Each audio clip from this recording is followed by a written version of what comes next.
Hello and welcome to Investflow. Today we'll be looking at the Q4 earnings for Fiverr, ticker symbol FYRR, one of my personal investments and one of my highest convictions. I personally really like the earnings and I normally do these earnings recaps on Twitter in a thread format. So let's go over it in a video. After the earnings dropped, Fiverr went for a sharp increase, gaining around 15%. Sadly, as we are in a pretty tough market phase, all gains pretty much were gone on the next day, so now we're pretty much at the same level we were a week ago. Nevertheless, let's get into what happened in the earnings and how I think about it as a Fiverr shareholder. In pretty much every Fiverr earnings report I've read so far, they start with a customer success story. I really like this as it shows how the marketplace really can change the life of somebody. This story is about a guy that was in a 15-year-long corporate career. He was doing really well and then in 2019 decided to join Fiverr as a side hustle. He then continued to work there and he even in the time span of 20 minutes from joining the platform, he started to create his first gig and started his journey as a freelancer. Now he says after over 2 years, he quit his job, his corporate job, and he's saying about the platform, when I walked away from a successful career in the corporate world, many people thought I was crazy. Today I work from home, increase my income, and spend more time with my family than ever. Joining Fiverr was the best career move I ever made. So I think this will speak to a lot of people in the future, because I think that the way we work together and as a society will fundamentally change in the next decades with new people joining the workforce that are used to just working differently and living differently than the older generations. Let's take a look at the actual numbers for the fourth quarter and for the full year.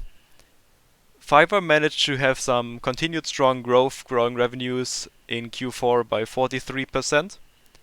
The gross margin stayed at a very high level, around 81%. Adjusted EBITDA margin even increased by around 280 basis points year over year.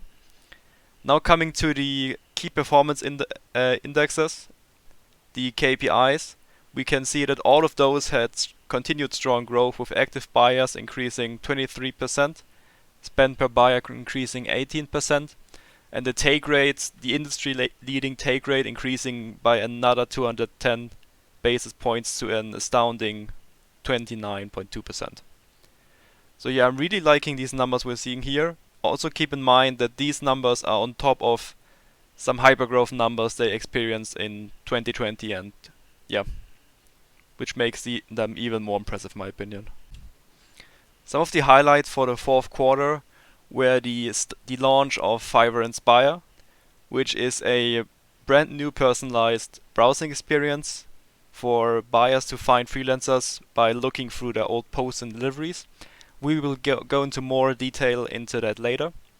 Another highlight was them showing off the strong retention trends, which we'll all also look into a little bit later in detail.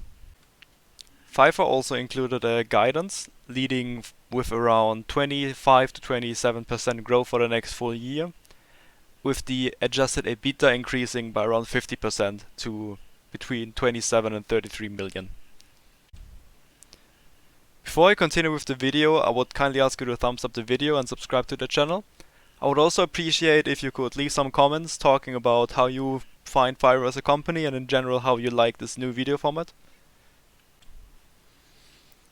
One of the main reasons why I invest in Fiverr is that I'm of the firm conviction that the world is changing and the way we are working together.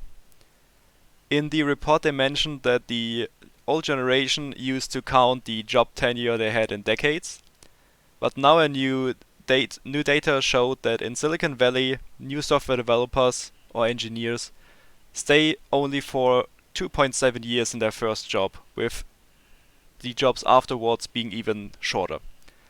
So we are living in a world where talent needs or wants to change jobs often and where they want to be flexible.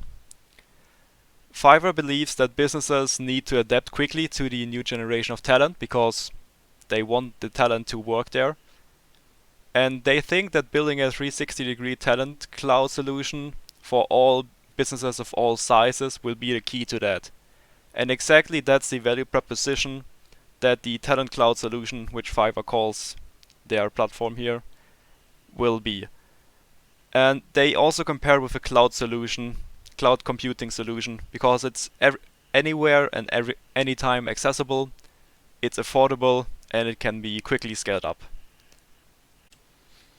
In this graphic we can see that the older cohorts, so the people that joined around 2018, are showing increased usage again. So every cohort that's from 2018 or older enjoyed a revenue retention rate of over 110%. So that means that people that stay on the platform keep buying and keep buying more. So that's very important because it very much increases the return they get on their marketing. They also showed the marketing return on investment in more detail. As we can see here, the people that joined in the Q4 quarter had a revenue of 0.9 of that marketing spend in the same quarter. So pretty much what that means is the whole marketing spend for Q4 was pretty much made back in revenue in 3 months. And as we can see, the longer we go backwards, the better it gets.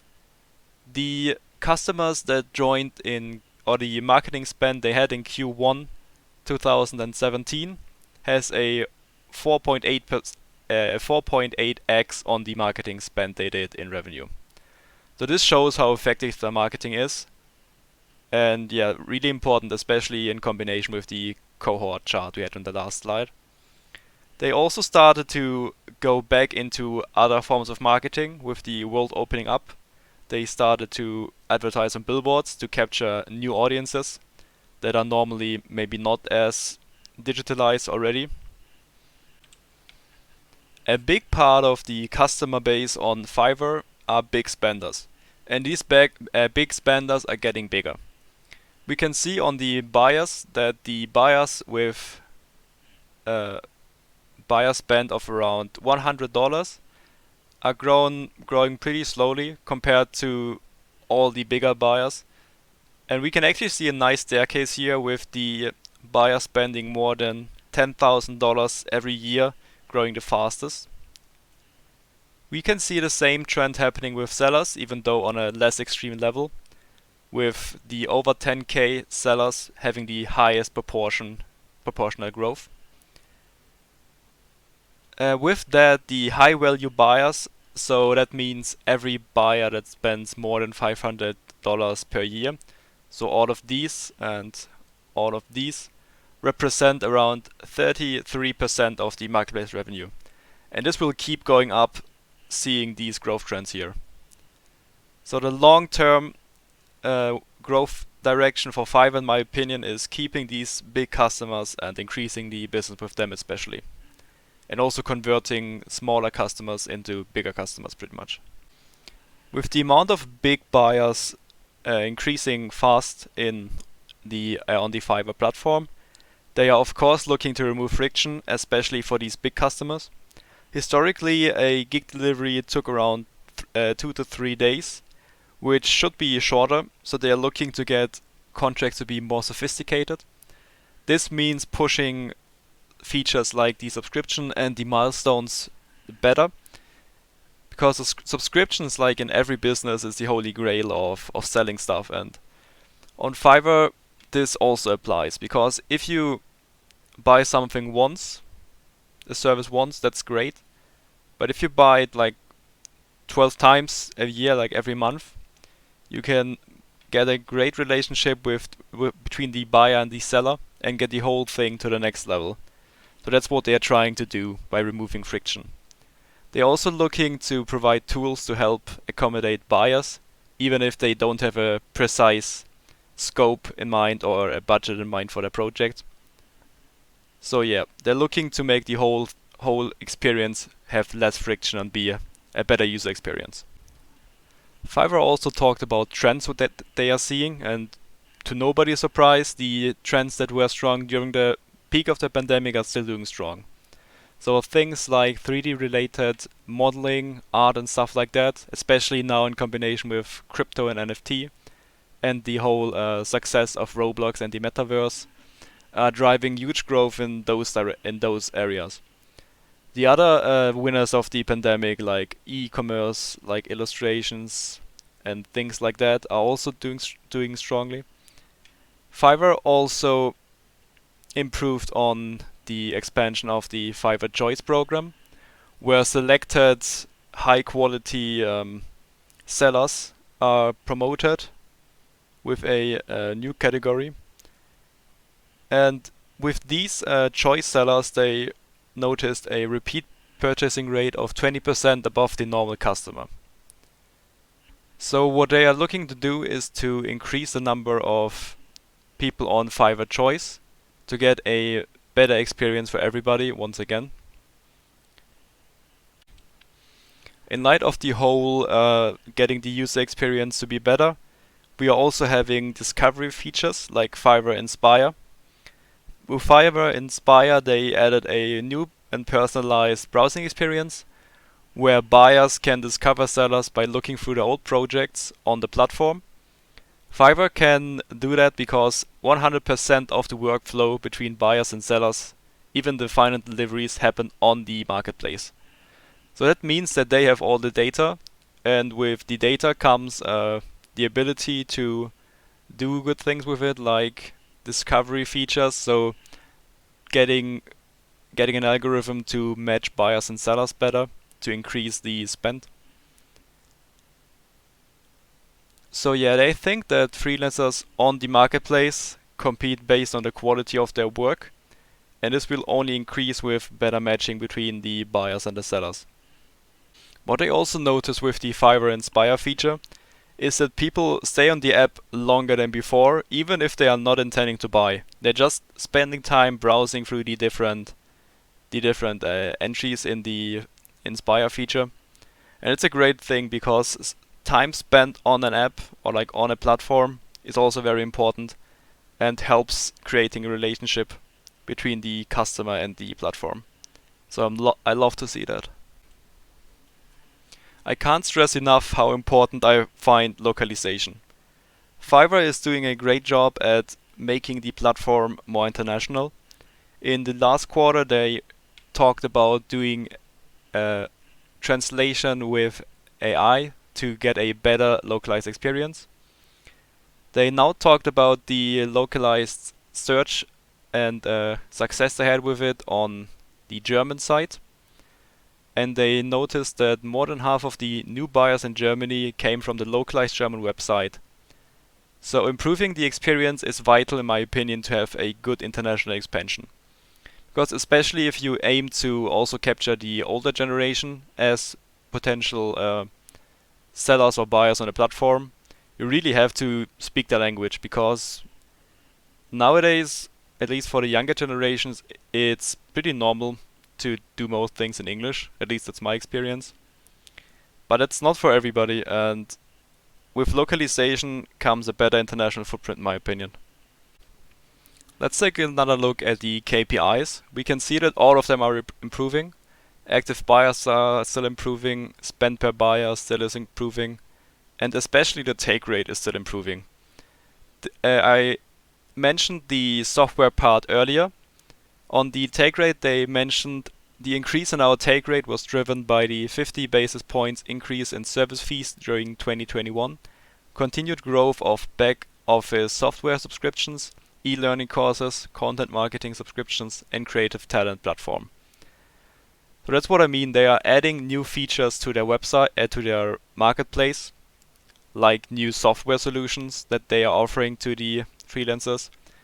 And all of these additional fees and offerings they have will, in my opinion, keep the take rate at this insanely high level. If we're taking a look at the cost of the business, we can see that the operational leverage of the business is really starting to show, or like continuing to show. If we compare research and development over the years, we can see that the costs keep declining. With every year, the percentage of R&D spend to revenue decreasing. The same trends can be seen in sales and marketing. Okay, here it's stagnant, but quarter over quarter it is declining, and also on general and administrative. The same thing can be seen in the net loss and the adjusted EBITDA, where the EBITDA margin keeps increasing due to better scaling of the business and increases in operational leverage. So if we're thinking about this going into the future, the gross margin of Fiverr is with around 82 insanely high. So if they can increase its operational leverage after they grew for a decade or so, or like 2 decades, I can see Fiverr being a very profitable business, growing into a EBITDA margin of, or like a EBIT margin of around 30 to 40%. So I'm looking into the future with delight here. So to conclude this earnings report, I am long Fiverr, and I even bought more shares in the pre-market before the price went up, luckily. So I really like what I'm seeing. The strong trends that the pandemic set are not slowing down really. Okay, they are slowing down, but they are increasing on a high level. So I really like what I'm seeing here. Everything I keep track of pretty much is going ahead as I want it to. And yeah, I like the decisions that the company makes. And with Micha Kaufmann, we have a very great owner-operator in the company, so I'm happy to be a shareholder. So I hope you liked this video. If you did, once again, please like and subscribe to the video and leave a comment, and see you next time.